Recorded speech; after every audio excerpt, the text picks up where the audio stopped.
45 विधानसभा ऐसी हैं जो गुर्जर बाहुल्य हैं। अगर गुर्जर चाहेंगे तो वो सीटें किसी के पक्ष में जाएंगी, चाहे कांग्रेस हो चाहे बीजेपी हो। बीजेपी को तो मिलना नहीं है, वो कांग्रेस को ही जाना है। बीजेपी को हाँ, अगर नहीं हुआ तो देशव्यापी आंदोलन भी होगा। देशव्यापी आंदोलन होगा, देशव्यापी पूरे देश में, पूरे प्रदेश में, पूरे देश में भाई साहब, पूरे देश में होगा। बिल्कुल। अच्छा ये मुझे क्योंकि हमारे सियासी दबा देंगे तो फिर हमारा अस्तित्व कहाँ रहा। नमस्कार, आप देख रहे हैं जनता टाइम्स में हूँ आपके साथ प्रेम शंकर। इस वक्त हम मध्य प्रदेश के ग्वालियर में हैं, लेकिन पिछले 18 साल से प्रदेश में बीजेपी की सरकार है जिसमें मुख्यमंत्री शिवराज सिंह चौहान। लेकिन पिछले 18 साल में क्षेत्र का कितना विकास हुआ या फिर विकास का नारा किसी पार्टी के बैनर पोस्टर तक ही सीमित है। लेकिन इस वक्त जो हम ग्वालियर में हैं, हाल में ही गुर्जरों पर जो है अत्याचार का मामला भी देश भर में बहुत समय से आ रहा है। अब इसको मैं आपको बता दूं कि गुर्जर जो जाति है वो लगभग 45 सीटों पर प्रभाव डालता है, इसको लेके ग्वालियर से लोग अपनी आवाज़ उठाने के लिए दिल्ली के जंतर मंतर भी पहुंचे थे। लेकिन वहां भी उनकी केंद्र में बैठी सरकार नहीं सुनती है, ना प्रदेश में बैठी सरकार सुनती है। और कुछ समय पहले ही ग्वालियर चंद्रशेखर रावण भी आए थे जिन्होंने गुर्जर समाज पे हो रहे अत्याचार को काफ़ी जोरों शोरों से उठाया था। इस वक्त हमारे साथ कई लोग हैं, इनसे हम बातचीत करेंगे। लेकिन मैं आपको बता दूं, इस वक्त हम ग्वालियर पूर्व विधानसभा में हैं, जहां से कांग्रेस प्रत्याशी सतीश सिकरवार हैं, जहां उनकी पत्नी यहाँ की ग्वालियर की मेयर भी। चलिए हम कुछ लोगों से बातचीत करने की कोशिश करते हैं। क्या नाम हुआ सर आपका? भूपेंद्र सिंह गुर्जर। भूपेंद्र सिंह गुर्जर। अब देखिए, गुर्जर का मुद्दा भी जोर शोर से उठ रहा हो। इस वक्त हमारे साथ गुर्जर, क्या वो मामला है सर जिसने प्रदेश की राजनीति में भूचाल ला दिया है और कहा जा रहा है कि यही वो मुद्दा है जिसकी वजह से कांग्रेस को अपने आप बहुमत मिल रही है? गुर्जरों के इतिहास को दबाया जा रहा है शुरू से। हाँ, जो महर भोज हैं वो हमारे सम्राट हैं। हाँ, उनका अनावरण किया था सतीश सिकरवार जी ने, विधायक है जो अपने पूर्व के, और सेजवलकर जी जो विजय सेजवलकर जी जो सांसद हैं। बिल्कुल बिल्कुल, हाँ, उन्होंने किया था अनावरण। तो उस पर लिखा था गुर्जर प्रत्यार सम्राट महर भोज। हाँ, तो कुछ असामाजिक तत्वों ने गुर्जर शब्द को हटा दिया, वहाँ मिटा दिया। इसके चक्कर में पूरा विवाद पैदा हुआ।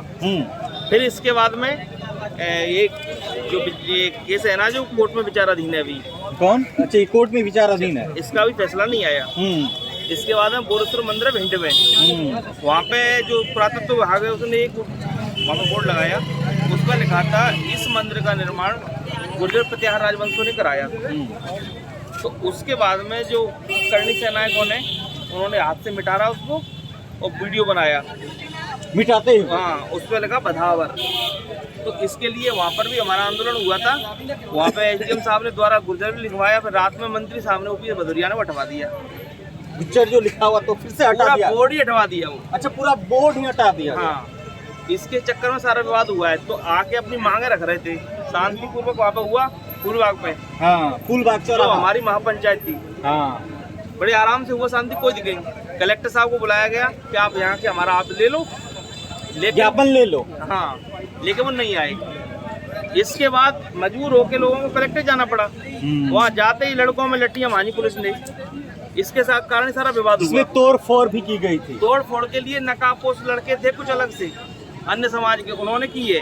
हमारे समाज को बदनाम किया गया है और आरोप गुर्जर समाज के लोगों पे लगा। बिल्कुल। तो ये मुद्दा है। अच्छा, ये मुझे बताइए, मध्य प्रदेश का कितना विधानसभा सीट है जो गुर्जर समाज अपनी बाहुल्य वोट क्षेत्र? 45 विधानसभा ऐसी हैं जो गुर्जर बाहुल्य हैं। अगर गुर्जर चाहेंगे तो वो सीटें किसी के पक्ष में जाएंगी, चाहे कांग्रेस हो चाहे बीजेपी हो। बीजेपी को तो मिलना नहीं है, वो कांग्रेस को ही जाना है। बीजेपी को नहीं मिलना है, अदर किसी को भी जाएंगी, पर क्योंकि बीजेपी ने इसमें कोई हस्तक्षेप नहीं किया है। शिवराज सिंह चौहान का कोई बयान नहीं आया, कोई बयान नहीं आया। उनको हमारे जो राष्ट्रीय अध्यक्ष है उन्होंने भी वैक्स किया था, उसका भी कोई जवाब नहीं आया।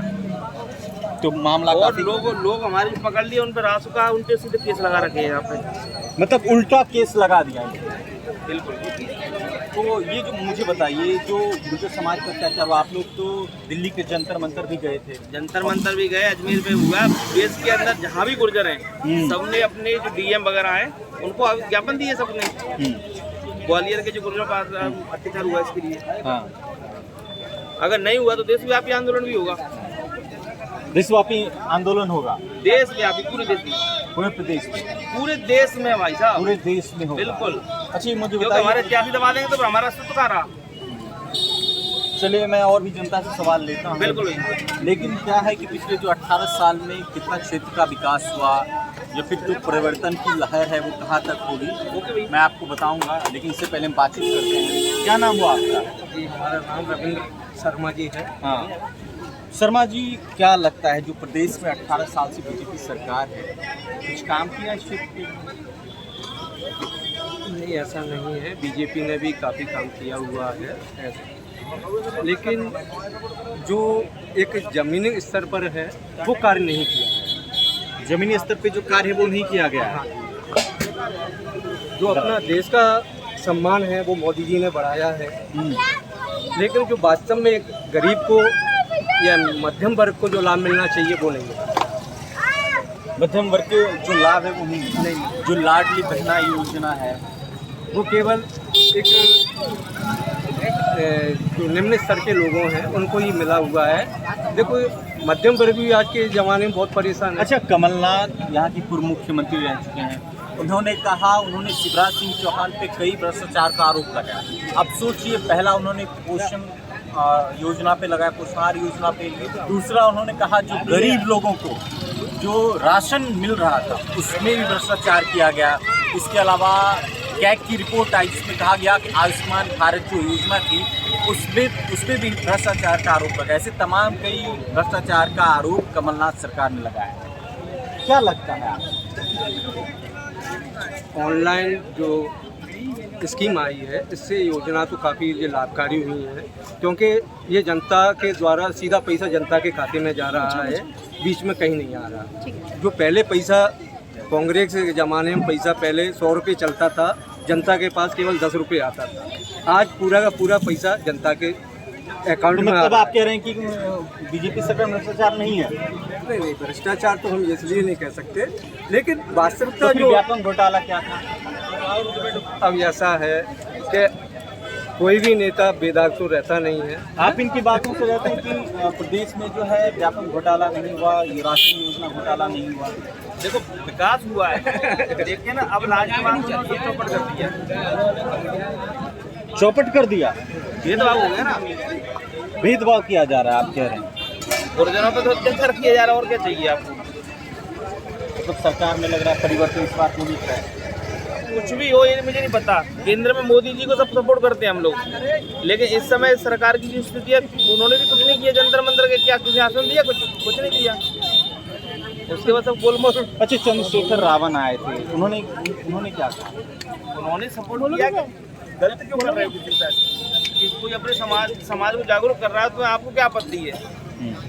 यही बोला उन्होंने। चलिए और भी हम लोगों से बातचीत करने की कोशिश करते हैं। क्या नाम हुआ आपका?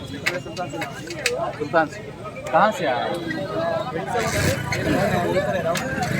क्या लग रहा है प्रदेश में परिवर्तन का माहौल है? बीजेपी सरकार फिर से लग रहा है मुश्किल है, फिर कांग्रेस सरकार, मतलब कमलनाथ पे इस बार जो है भरोसा लोग जता है। बैठक हुआ है अभी जो व्यापक घोटाला हुआ था पटवारी का, घोटाला था। जो हम लोग पढ़ रहे हैं उनकी नौकरी लग रही, जो पढ़ नहीं रहे घर बैठे हैं उनकी नौकरी लग रही। एक परिवार के 6-7 लोग नौकरी कर रहे हैं, हम जैसे घूम रहे हैं बेरोजगार। पटवारी घोटाला की बात कर रहे हैं। हाँ, पटवारी घोटाला की बात। एक परिवार के 7-7 लोग जो पेरेंट आ रहा है, 7-7 लोग पास हो रहे हैं। कैसे पास हो रहे हैं? इनको आसान करना नहीं आ रहा, वो पास हो रहे हैं। देखिए, सवाल एक ये भी है कि जो युवा लगभग 7 से 8 साल सरकारी नौकरी की तैयारी में लगाते हैं और कई ट्रेनों में भर के परीक्षा सेंटर पे पहुंचते हैं, ना उनके रहने का ठिकाना होता है ना खाने का ठिकाना। 6 साल की मेहनत को उन पे तब पानी फिर जाता है जब सोचिए प्रशासन की नाकामी की वजह से पेपर लीक हो जाता है, चाहे वो पटवारी का हो या फिर चाहे 12th का। आप लोग क्या करते हैं? कौन सी किस कंपटीशन की तैयारी करते हैं? हाँ, अच्छा, जब 12th का पेपर लीक हुआ, ये पटवारी का पेपर लीक, तो कैसा लगा? बुरा लगा ना। बुरा लगा। बिल्कुल लगा। ये बताओ, हम यहाँ रह रहे हैं घर छोड़ के, हाँ, सब चीज़ हमारे किराए से सब चीज़ यहाँ पे हम रह रहे हैं और सब चीज़ हम पढ़ रहे हैं, अपनी मेहनत से कर रहे हैं, और वो भी लीक हो जाए, हमारा काम नहीं हो रहा, वो पेपर से काम हो रहा, तो कैसा लगेगा आपको? तो मतलब इस बार हताश हैं आप लोग? बिल्कुल। तो परिवर्तन की लहर दिख रही है? जरूर। क्या लग रहा है, मतलब इस बार जो है परिवर्तन होगा? जरूर होगा, देश में परिवर्तन की जरूर होगा। अच्छा, और कौन कौन से मुद्दे हैं जिस पे लगता है बातचीत करनी चाहिए? सर देखो मुद्दा पहली बात, सरकार क्या है, देखो चुनाव के टाइम पे सब कुछ योजना चला देती है, लाडली बहन योजना, गैस सिलेंडर कम करना, सब कुछ कर देती है। 1 मिनट आपको दे पहले तो कुछ नहीं करती है ना, पहले तो कुछ नहीं करती है। अब चुनाव आया तो गैस सिलेंडर के फॉर्म बनना चालू कर दिए, लाडली बहन योजना चालू कर दी, तब से क्यों नहीं की फिर? अच्छा, आप कितना सहमत हैं जो कह रहे हैं पेपर लीक का मामला है, ऐसे तमाम के वो मुद्दे हैं? ये तो काफ़ी है, ऐसा नहीं है, बेचारे विद्यार्थी जो पढ़ रहा है वो परेशान हुआ है, लेकिन जो एक देश के सम्मान की बात है तो मोदी ने काफ़ी विकास किया है, ऐसा नहीं है। हाँ बताइए। सर मोदी का विकास हुआ है, लेकिन हम लोगों का विकास हुआ, मोदी का विकास हुआ है ना, हम लोगों का विकास हुआ। हम लोग 5 साल से पढ़ रहे हैं यहाँ पे, और जो साइन नहीं कर पा रहे हैं उनको रेंट पास आ रहा है। फिर हमको जॉब क्यों नहीं मिलेगी फिर, ये बताइए आप। मोदी ने विकास किया है, सवाल तो युवा पूछेगा।